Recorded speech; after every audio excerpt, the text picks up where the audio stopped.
Hello friends, कैसे हैं आप सब। Welcome to my channel. आज हम लक मूवी की स्टोरी को डिस्कस करने जा रहे हैं, जिसका है पार्ट 2। पार्ट 1 आपने देखा है? अगर नहीं देखा तो आप जल्दी से जाके देखें। और अगर आपने मेरे चैनल को सब्सक्राइब नहीं किया तो सब्सक्राइब करते हैं। क्यों नहीं किया भाई? मैं आप लोगों के लिए कंटेंट बनाती हूँ ना, तो जल्दी से सब्सक्राइब करें। और अगर स्टोरी अच्छी लगे तो आपने वीडियो को लाइक करके ज़रूर जाना है। तो चलिए शुरू करते हैं।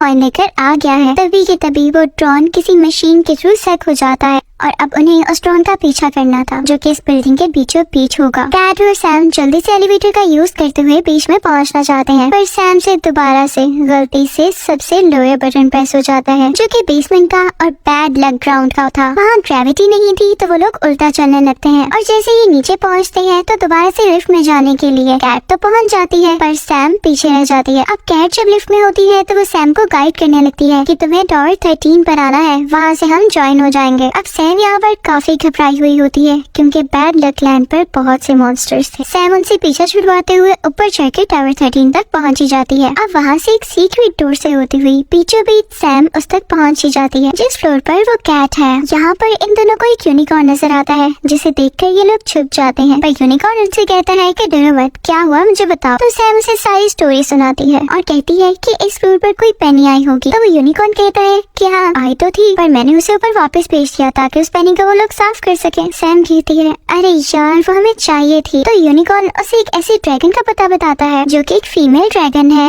और यूनिकॉर्न उसे पसंद करता है। वो कहता है कि इसने मेरी भी काफी मदद की है, तो तुम लोगों की भी कर देगी। अब सैम उसे ढूंढने के लिए निकल पड़ती है। अब इसकी बार उनका लक काम कर जाता है और उन्हें वो ड्रैगन मिल जाती है। ड्रैगन बहुत ही नाइस होती है, उनकी सारी स्टोरी सुनकर उन्हें एक पेनी गिफ्ट करती है। अब जैसे ही सैम वो पेनी लेकर बाहर निकलती है तो देखती है कि कैप्टन ने उस ब्लैक कैट को अरेस्ट कर लिया है, क्योंकि वो जान चुके हैं कि यही वो कैट है जिसने अपनी पेनी घुमाई है। तो तभी सैम वो पेनी लेकर जाती है और कहती है कि ये इसी ब्लैक कैट की है, इसने ये गिरा दी थी, तो प्लीज आप इसको अरेस्ट ना करें। अब ब्लैक कैट को छोड़ दिया जाता है। ब्लैक कैट सैम की इस हरकत से काफी हैरान होती है कि तुमने मेरी जान क्यों बचाई, तुम्हें ये पेनी तो अपनी और अपनी फ्रेंड के लिए चाहिए थी ना। तो सैम कहती है नहीं, तुमने मेरी इतनी मदद की, पहले तुम्हारी जान ज्यादा जरूरी है, लेकिन मेरे पास भी एक आइडिया है। इस बिल्डिंग में बैड लक बनाया जाता है, मैं ठीक कह रही हूँ ना? तो अगर ऐसा किया जाए कि बैड लक की प्रोडक्शन ही खत्म कर दी जाए, यानी कि बैड लक को बनाया ही ना जाए, सिर्फ और सिर्फ गुड लक ही हो, तो कितना अच्छा हो जाएगा। वो ब्लैक कैट उसे समझाती है कि नहीं, इस तरह से दुनिया नहीं चलती, हम कभी भी ऐसा नहीं कर पाएंगे। तो सैम उसे कहती है कि अच्छा ठीक है,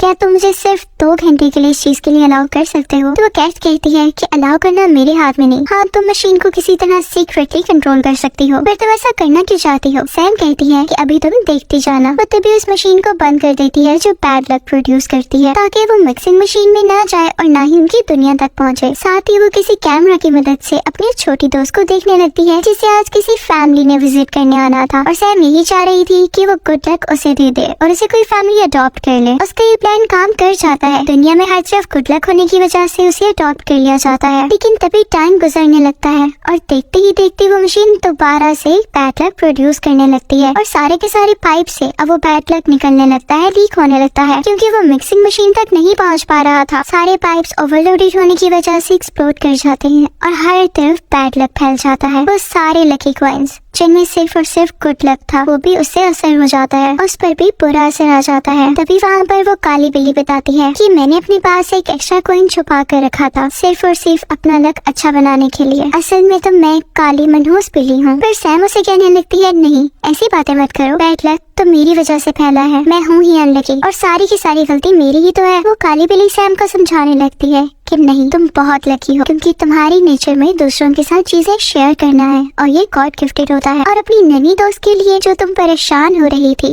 वो भी मत हो, क्योंकि वो भी दुनिया की सबसे लकी लड़की है, क्योंकि उसे तुम जैसी दोस्त मिली। ये सुनकर सैम रोने लगती है और सारा का सारा दुख अपने अंदर से निकाल देती है। और वो दोनों सोचते हैं कि कोई तो ऐसा तरीका होगा कि गुड लक को दोबारा से लाया जाए। वो दोनों सबसे नीचे वाले फ्लोर में यानी बैड लक फ्लोर पे जाते हैं। वहाँ जाते ही जब लाइट्स ऑन होती है तो वहाँ की कुछ क्रिएचर्स उस काली बिल्ली को वेलकम करने लगते हैं, क्योंकि काफी साल उसने वहाँ भी गुजारे थे अपने बैड लक की वजह से। सैम ये सब देखकर अच्छा फील करने लगती है। वहाँ पर एक बारटेंडर क्रिएचर होता है जो उन लोगों को एक बोतल देता है जिसके अंदर गुड लक होता होता है, पर वो कहता है कि इसे एक्टिवेट कराने के लिए इसे ड्रैगन के पास ले जाना होगा। लेकिन तुम दोनों भी ड्रैगन के पास मत जाना, अगर जाना भी हुआ तो किसी और के साथ जाना जो यहीं पर काम करता हो। अब उन्हें यूनिकॉर्न का ख्याल आता है, उसे लेकर ड्रैगन के पास जाते हैं। अब सैम ड्रैगन के सामने बोतल रखती है कि ये देखें, मैं आपके पास ये चीजें ले आई हूँ, अब आप इसको गुड लक और बैड लक में बदल दें। ड्रैगन ये देखकर खुश हो जाती है कि चलो शुक्र है, अब दोबारा से हम गुड लक और बैड लक की प्रोडक्शन कर सकेंगे और सब कुछ पहले जैसा ठीक हो जाएगा। अब जब प्रोडक्शन की बारी आती है तो ड्रैगन अपने मुंह से फायर निकालकर दोनों की दोनों चीजों को गुड लक के क्रिस्टल्स में बदल देती है। पर तभी सैम उससे कहती है कि नहीं, ऐसा मत करें, मैं जानती हूँ कि बैड लक बहुत बुरा होता है और उसे हम क्या फील करते हैं, पर इस दुनिया में बैड लक का होना भी बहुत जरूरी है। जैसे अगर मेरा लक बैड ना होता तो मैं कभी भी यहाँ ना आ पाती और आप लोगों से ना मिल पाती। इसी तरह यूनिकॉर्न को देख ले, वो भी अपने बैड लक की वजह से आपको बता ही नहीं पाया कि वो आपसे कितना प्यार करता है, पर आज आपके सामने आ सका है। इसी से तो दुनिया में रंग और बैलेंस है। अब सैम भागकर बैड लक का स्टोन भी उधर लगा देती है जहाँ दूसरी तरफ गुड लक का स्टोन लग रहा था,